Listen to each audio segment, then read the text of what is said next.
Acid attacks, A horrifying reality and the fight against it. क्या आपने कभी खुद को आईने में देखा है?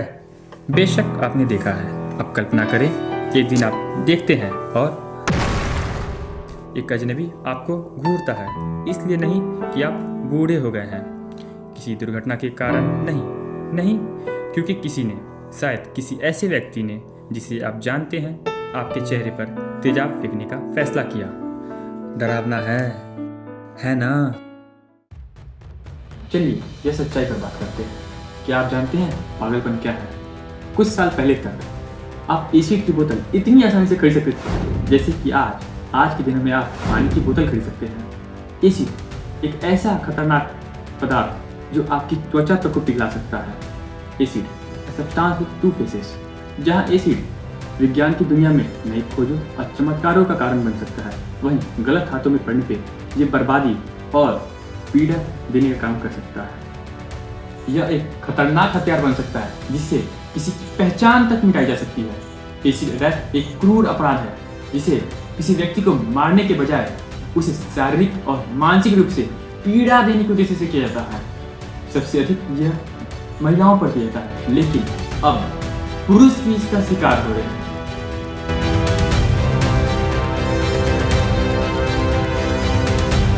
Acid attacks are on rise despite strict loss.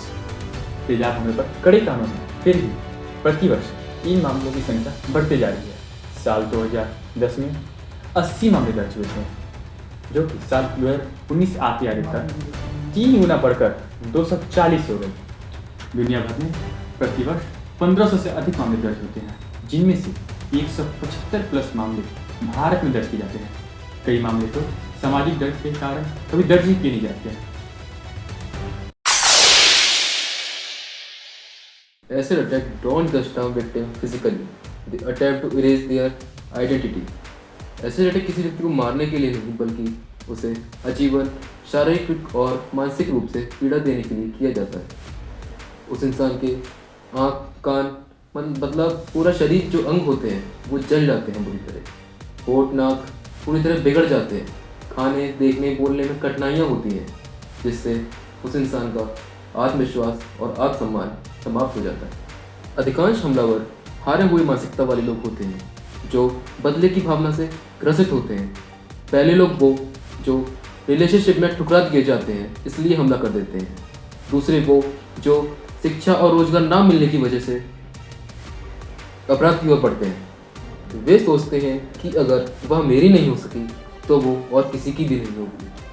अधिकतर हमले तब होते हैं जब शादी का प्रस्ताव ठुकरा देता है, या रिलेशनशिप में उसे ठुकरा दिया जाता है, या नौकरी से ठुकरा दिया जाता है। एसिड अटैक करने वाले लोग अक्सर पीड़ित के करीबी होते हैं, जिससे रिपोर्ट करना कठिन हो जाता है। लोग जैसे फ्रेंड्स हो सकते हैं उस पीड़ित के, या पार्टनर्स हो सकते हैं, पति हो सकते हैं, या फैमिली मेम्बर्स हो सकते हैं। एसिड अटैक से पीड़ित लोग अक्सर डर और सामाजिक दबाव के कारण शिकायत नहीं कर पाते। परिवार के लोग ही शामिल होते हैं, इसलिए शिकायत दर्ज करने में कठिनाइयाँ होती हैं।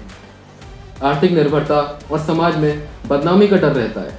कानूनी लड़ाई लंबी होती है, जिससे न्याय मिलने में वर्षों लग सकते हैं। सोचिए, आप अपने घर में सुरक्षित महसूस कर रहे हैं और अचानक से आपकी पूरी दुनिया बदल जाती है। यही हुआ भारत में एसिड अटैक पीड़ितों के साथ। आंध्र प्रदेश का एक केस देखें, जिसमें एक आदमी ने एक महिला पर सिर्फ इसलिए एसिड अटैक कर दिया क्योंकि उसने शादी से इनकार कर दिया। वह उसके घर में जबरदस्ती घुसकर उसके सिर पर पूरा एसिड डाल दिया, जिससे वो गंभीर रूप से घायल हो गई।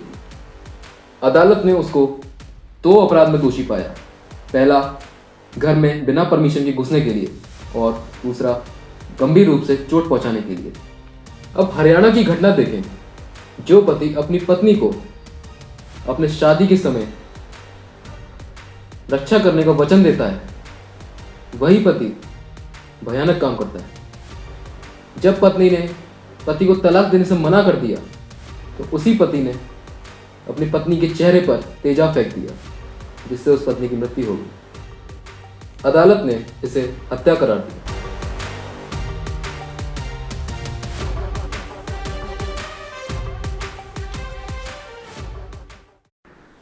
Lakshmi versus Union of India. कल्पना कीजिए साल 2006, एक किशोरी बस स्टॉप पर खड़ी है। उसका नाम लक्ष्मी, जो कि 15 वर्ष की है। जब तक सब कुछ बदल नहीं गया था, अचानक क्या हुआ? यहाँ एक 32 वर्षीय नाहिन खान नाम का लड़का उसके पास आया। क्यों? क्योंकि उसने उससे शादी करने से मना कर दिया था। वो अपने साथ एसिड की बोतल को भी लेते आया। जैसा कि पहले एसिड खरीदना बहुत ही आसान बात होती थी, क्या आप इस बात पर यकीन कर सकते हैं? धमाका, कुछ ही सेकंड में लक्ष्मी की जिंदगी पूरी तरह बदल जाती है। लेकिन यहाँ कहानी दिलचस्प होती है। ज्यादातर लोग छिप जाते हैं ना, लेकिन लक्ष्मी नहीं। उसने 2006 में सीधे सुप्रीम कोर्ट का दरवाजा खटखटाया। उसने सुप्रीम कोर्ट में यह पूछा, क्या कोई इतनी आसानी से एसिड खरीद सकता है जैसे कि वह दूध खरीदता है? जज उन्होंने सुना, वाकई सुना। 2013 में उन्होंने लक्ष्मी गाइडलाइंस बना दी, बड़े बड़े शब्द। लेकिन मैं आपको आज बहुत ही हल्के शब्दों में समझाने का प्रयास करूंगा। पहला, एसिड करना चाहते हैं, लेकिन अब आपको पहचान पत्र लगेगा, आइडेंटिटी कार्ड। आपको बताना पड़ेगा कि आपको एसिड की क्या जरूरत है, और दुकानदार को सब कुछ लिखना पड़ेगा। दूसरा, पीड़िता को कम से कम 3 लाख रुपए दिए जाएंगे। तीसरा, अस्पताल अब पीड़िता को मना नहीं कर सकते हैं, निजी हो या सरकारी, उनको उनकी मदद करनी पड़ेगी। लेकिन रुकिए, अभी बहुत कुछ हुआ है। सरकार को कानून में संशोधन भी करना पड़ा। उन्होंने भारतीय दंड संहिता में 326A नामक प्रावधान जोड़ा। फैंसी शब्द है, लेकिन अब किसी पर एसिड फेंकना कम से कम 10 साल के लिए जेल जाना हो सकता है। यहाँ मजेदार किस्सा है, लेकिन लक्ष्मी यही नहीं रुकी। वह वहां से टीवी शोज में भी गई, अद्भुत कार्यकर्ता भी बन गई और कई अंतर्राष्ट्रीय पुरस्कार जीते, एक बॉस की तरह। जानते हैं क्या, एक बहुत ही अजीब बात है। अब आप एसिड खरीदना चाहते हैं तो दुकानदार आपसे ढेरों सवाल पूछता है। यह एक बस 15 वर्षीय लड़की की कोशिश का नतीजा है कि उसने सुप्रीम कोर्ट में कहा कि बस बहुत हो गया। जज ने भी कहा कि बहुत धमाकेदार बात है। उन्होंने कहा कि एसिड अटैक समाज की अंतर आत्मा पर एक स्थायी निशान छोड़ जाता है। गहरा है ना निष्कर्ष? यह सिर्फ कानून बदलने के बारे में नहीं था, यह समाज की सोच को बदलने के बारे में था। एसिड अटैक सर्वाइवर्स पीड़िता नहीं है, वह लड़ाकू है। एक कोर्ट केस और हजारों लोगों की जिंदगी हमेशा के लिए बदल गई। अब आप जब भी यह सोचें कि आप अकेले कुछ नहीं कर सकते हैं, तो हमेशा याद रखें, एक लड़की के खड़े होने पर कानून में प्रावधान करना पड़ा और हजारों लोगों की जिंदगी बदल गई। अब और नहीं कहने की जरूरत नहीं पड़ेगी। India has a strict law but implementation remains weak. Bharat में एसिड अटैक को रोकने के लिए कड़े कानून बनाए गए हैं, जिसमें सबसे पहले 2013 आपराधिक संशोधन अधिनियम एक्ट है। इस एक्ट में एसिड अटैक के अपराध को अलग मान्यता दी गई है। इस एक्ट में दोषियों को आजीवन कारावास की सजा देने का प्रावधान है। इसके बाद 2016 दिव्यांगता अधिनियम right of person with disabilities act 2016। इस एक्ट में एसिड अटैक पीड़ितों को दिव्यांगता का दर्जा दिया गया है। इस एक्ट में नौकरी और आरक्षण में विशेष सुविधाएं दी गई हैं। तीसरा, एसिड बिक्री पर प्रतिबंध, restriction on sale of acid. केवल लाइसेंस प्राप्त विक्रेता ही एसिड को बेच सकते हैं, लेकिन अवैध रूप से एसिड मिलना उतना ही आसान है जितना कि पहले था। पनिशमेंट मेंशन्ड इन बीएनएस, धारा 124 अपराध और दंड की व्याख्या, धारा 124(1) तेजाब आदि के उपयोग से स्वेच्छा से गंभीर चोट पहुंचाना। जो कोई व्यक्ति किसी व्यक्ति के शरीर के किसी अंग को अस्थायी या आंशिक क्षति या विकृति का कारण बनता है, या जलाता है, या अपंग करता है, या विरूपित करता है, या अक्षम करता है, या उस व्यक्ति पर एसिड फेंक कर या एसिड पिलाकर गंभीर चोट पहुंचाता है, या किसी अन्य साधन का उपयोग करने के इरादे से, या यह जानते हुए कि यह ऐसी चोट या चोट पहुंचाने की संभावना रखता है, या किसी व्यक्ति को अस्थायी रूप से निष्क्रिय अवस्था में पहुंचाता है उसे किसी अवधि के लिए कारावास से दंडित किया जाएगा, 10 साल से कम, लेकिन जिसे आजीवन कारावास तक बढ़ाया जा सकता है और जुर्माना भी हो सकता है, बशर्ते कि ऐसी जुर्माना पीड़ित के इलाज के चिकित्सा खर्चों को पूरा करने के लिए उचित होगा। एक्सप्लेनेशन: यह धारा उन मामलों से संबंधित है जहां व्यक्ति जानबूझकर तेजाब या इस जैसे पदार्थों का उपयोग करता है। यह अपराध अत्यंत गंभीर माना जाता है और तेजाब से होने वाली क्षति अस्थायी होती है। पीड़िता और पीड़ित को जीवन भर के लिए शारीरिक और मानसिक आघात झेलना पड़ता है, इसलिए कानून इस अपराध को कड़ी सजा का प्रावधान देता है। धारा 124(2) स्वेच्छा से तेजाब फेंकना या फेंकने का प्रयास करना, वॉलेंटरली थ्रोइंग और अटेम्प्टिंग टू थ्रो एसिड। जो कोई व्यक्ति किसी व्यक्ति पर तेजाब फेंकता है या फेंकने का प्रयास करता है या किसी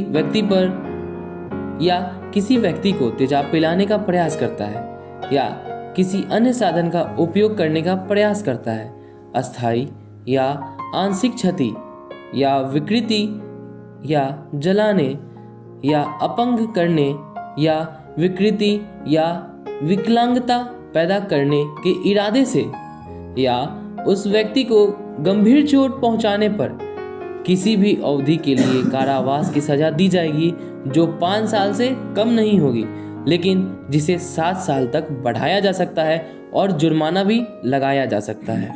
एक्सप्लेनेशन: यह धारा उन मामलों को कवर करती है जहां व्यक्ति तेजाब फेंकने का प्रयास करता है या किसी व्यक्ति पर तेजाब फेंकता है। यह बहुत अत्यंत गंभीर मामला है। चूंकि तेजाब फेंकने का कार्य अत्यंत खतरनाक है, इसलिए कानून इसे अपराध की दृष्टि में सख्त दंड का प्रावधान करता है। कानूनी वर्गीकरण: संज्ञेय अपराध, कॉग्निजेबल ऑफेंस। पुलिस इस अपराध में बिना न्यायालय की अनुमति के मामला दर्ज कर सकती है और आरोपी को गिरफ्तार कर सकती है। गैर जमानती, नॉन बेलेबल, आरोपी को स्वतः जमानत नहीं मिलेगी। उस जमानत के लिए न्यायालय में आवेदन करना होगा। कोर्ट यह मामला सत्र न्यायालय में सुना जाएगा। Raising awareness and supporting survival is crucial. समाज में जागरूकता फैलाना, रेजिंग अवेयरनेस, एसी कहता है हम लोग के लिए हमें प्रति लोगों को जागरूक करने की जरूरत है। हम एसी अटैक सर्वाइवर के बजाय एसी अटैक हमलावर और उस सोच को बढ़ावा देने वाले लोगों से ये पूछ सकते हैं, क्या आप इस हमले को बर्दाश्त कर सकते हैं? क्या आप इस जलन, इस पीड़ा, क्या आप अपने अंगों को पिघलते हुए देख सकते हैं? क्या आप उस पीड़ा को बर्दाश्त कर सकते हैं? आपका जवाब बिल्कुल ना होगा। तो जो चीज़ को आप खुद बर्दाश्त नहीं कर सकते, जिस पीड़ा को आप खुद सह नहीं सकते हैं, उस सोच को आप आगे को बढ़ावा देना नहीं चाहिए। दूसरा, सर्वाइवर्स को आर्थिक मदद, फाइनेंशियल सपोर्ट, नौकरी और सामाजिक अभियान फाउंडेशन को चलाकर हम इनकी आर्थिक मदद कर सकते हैं। तीसरा, मनोवैज्ञानिक सहायता, साइकोलॉजिकल सपोर्ट, हम समाज की मानसिकता को बदलकर इनकी मदद कर सकते हैं। आप सोच रहे हैं हम इनकी मदद कैसे कर सकते हैं? आप कभी किसी सर्वाइवर्स को देखते होंगे तो आप देखने के बाद हिचक जाते होंगे, आपके फेशियल एक्सप्रेशंस बदल जाते होंगे। जाहिर सी बात है, आपने कभी ऐसा देखा नहीं होगा, लेकिन इन चीज़ों से हम बचकर उन्हें इस साइकोलॉजिकली सपोर्ट कर सकते हैं, इनकी मनोवैज्ञानिकता को समझ सकते हैं, क्योंकि वो समझने की शक्ति को रखते हैं। और अगर हम ऐसा नहीं करते हैं तो हम उन्हें साइकोलॉजिकली भी सपोर्ट कर सकते हैं। चौथा, कठोर कानून की मांग, stronger laws.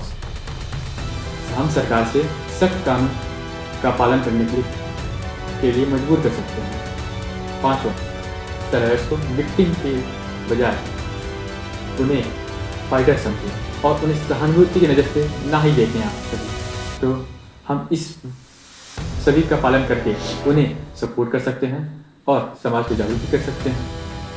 The ultimate goal is to help survivors live independent and dignified lifes. पहला, स्वरोजगार योजना बनाई जानी चाहिए, प्रमोट सेल्फ एम्प्लॉयमेंट। दूसरा, सर्वाइवर्स को स्किल ट्रेनिंग दी जानी चाहिए, प्रोवाइड वोकेशनल ट्रेनिंग। तीसरा, सर्वाइवर्स निर्मित उत्पादों को बढ़ावा दें, promote survivors made product. Acid attack केवल एक व्यक्ति पे नहीं, पूरे समाज पे धब्बा है। कानून बनाए गए, लेकिन सख्त पालन की जरूरत है। एसीड अटैक सर्वाइवर्स को दया का पात्र नहीं, लड़ाकू समझें। समाज को सोच बदलने की जरूरत है और एसीड अटैक सर्वाइवर्स को पहचान देने की जरूरत है। Acid attacks are not just crime, they are attacks on humanity. The fight starts with stronger laws, awareness, and social acceptance of survivors.